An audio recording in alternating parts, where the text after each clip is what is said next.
Конничева, құрметті көрермендер. Осы қарап отырған видеоңда мен өзімнің күтіп жүрген қытайский мультиктерім жайлы айтамын. Я, байқағаныңдай бұл баяндама емес. Осындай контентті мен бір адамнан ұрлап алдым.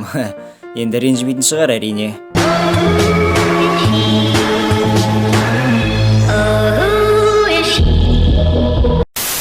Жалпы мен күтетін нәрсе көп. Оның біріншісі сенің арнаға жазылып лайк басқаныңды күту болса, екіншісі досымның туалетке кіргеннен кейін шыққанын күту.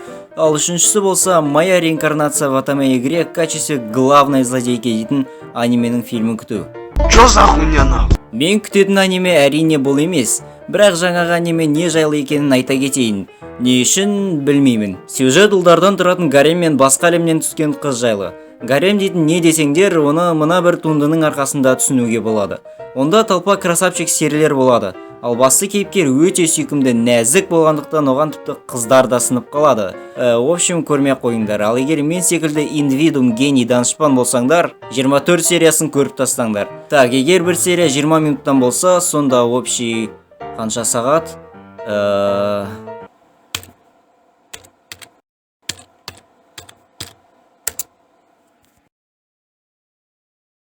Олай болады. Бұл YouTube каналда мен сіздерге математика сабағын үйретемін. Короче, келесі. Ендігі менің аузымнан шығатын бірінші аниме серьезный болмақ. Бұл Demon Slayer'дің 3-ші сезоны «Колхоз Кузнецов». Шекесі торсықтай Танжиро бір күні хатасынан шығып, главный еркек болғандықтан енді пахат ету керек қой. Солай жердің көтіндегі үйлерінен шығып кетіп қалады. Оралғанда оны лютый пиз күтіп тұрады. Оның отбасын бір жын өлтіріп кетеді. Тірі қалған Незуко дейтін сестренкісі жынға айналып кетіпті. Ағасы мен қарындасы біраз жерлерді шарлайды. Кейін Танжиро Уракадакимен кездесіп, сосын бәрі чики-пуки болады. Екінші сезонда енді Танжиро Тенге дейтін стоппен бірге Қызыл Шамдар кварталынан оның хатундарын іздеуге барады.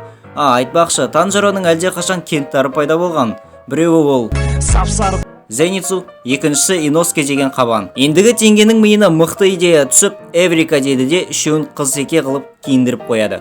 В общем, созып жіберсем, соңы гитара мен қарындасы Дакидің өлімімен, бастысы Тату өлімімен аяқталады. Үшінші сезонда асыға күтетін бір себебі ол әрине Мицури. Ал оның шығатын уақыты примерно көктемде болуы керек. Екінші аниме Атака Титанов финал. Заключительная глава. 4-ші маусымның 3-ші бөлігі. Бұл оқиға сонау қимақ қағанаты құрылған ғасырдан бастау алады. 9-ші ғасыр, 845 жыл. Парадиз аралы. Эрен Негер анимедегі басты кейіпкер. Анимедегі басты зұлым кейіпкер. Адамзат енді бұрынғыдай қалаған жеріне барып по кайфу жүре алмайды. Оған себеп мына ұсқынсыз нән уроттар. Айтпақшы, олар жануарлармен қоректенбейді, тіпті игнорить етіп қасында жүре береді.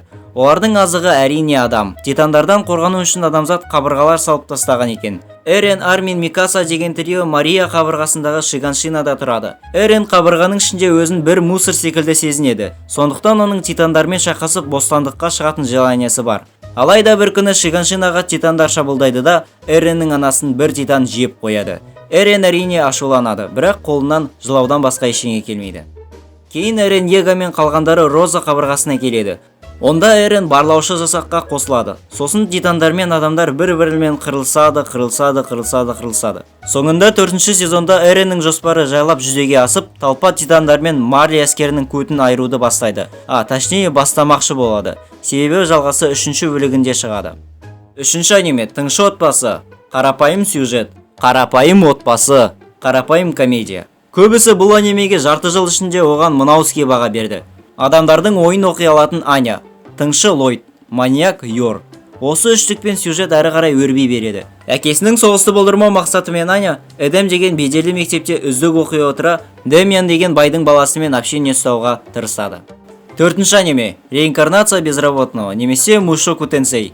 Не жайлы екенін жақсы білесіңдер. Сол қарапайым гаремный исекай болса да, мен үшін ең үздік исекай. Сюжет не жайлы. Үйінен шықпайтын мектепте буллингке ұшырайтын Пуджды бір күні әлгі исекайлардағы грузовик сан қағып кетеді. Сосын ол басқа әлемде жаңа қабілеттермен дүниеге келеді. Оның азан шақырып қойған аты Рудеус. Ол жайлап өсе бастап сиқыршы болғысы келеді де, ата-анасы оған мұғалім жалдайды. Бір носы мұғалімнің өзі бала болып шығады. Есімі Рокси. Десе де ол үйрететін затын үйретіп, давайте дейді да өз жолымен кетеді. Тағы да жылдар өткеннен кейін Рудеус өзі мұғалім болып, әкесінің жанындағы бір туысының қызын сиқырға үйретпек болады. Бірақ мұнда үлкен но бар. Ол сол қыз Эристің слишком мерке болуы. Басында Эрис жоқ бля, ештеңеге үйренбеймін наху дегенімен Рудеусты тыңдап, сосын екеуі тіпті бір-бірімен аймалысып кетеді. Тыңдап отырғандарыңдай бәрі зайвис болып келеді. Алайда бір күні Эрис Рудеустен кетіп қалады да жанындағы рабымен бірге Рудеустен мықты болуға үйренуді бастайды. Қысқасы оған Рудеустен слабый болу ұнамайды. 3-ші маусымда Рудеустың IQ-і 1 сатыға жоғарылайды деген үміттемін. 5-ші аниме. Бұл менің тобымдағы соңғы аниме болғандықтан қалай ойлайсың, бұл қандай аниме?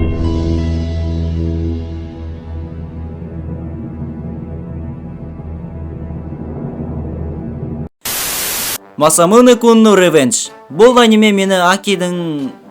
мені Семіз Макабеның красавчикке айналғанымен қызықтырады. Бұл әрине әр еркектің арманы. Масамуне Макабе анименің басты кейіпкері. Аниме аты айтып тұрғандай, бұл аниме кек жайлы. Кезінде Аки Адагаки деген күттай қыз Макабенің әкелген гүлін қабылдамай, құры бар Семіз деп айтып жіберген екен. Жаңа мектепте абсолютно случайно кездейсоқ Акиді кездестіріп, кек алу жоспарын бастамақ болады. Оның кек алатын шансы болған. Бірақ ол Акиге ғашық болып қалғандықтан дым дей алмай қалады. Сен қазір оны чорт екен деп ойлайсың, бірақ заты ол сенен қарағанда диваннан көтін көтере алады. 1-ші маусым небәрі 12 сериядан болып, соңы Макабенің шансты жіберіп алғанымен аяқталады.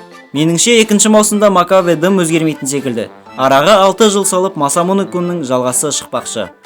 Осы бөліммен мен видеоны тәмамдаймын. Айтпақшы, осы видеоға Доктор Стоун, Магическая битва, 7 смертных грехов деген анимелерді қосуға болатын.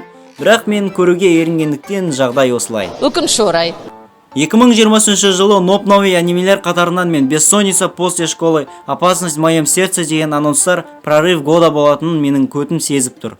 Өйткені онда неғылады, сосын неғылады да бәрі неғылып, кейін неғылады да бәрі неғылады. Мангасын әрине оқыған жоқпын. Онда мұның бәрін наху айттың десең, оны менің баклажаным біледі. Видеоға лайк басып арнаға тіркелшиш, 2000-ға жетейік. Сау.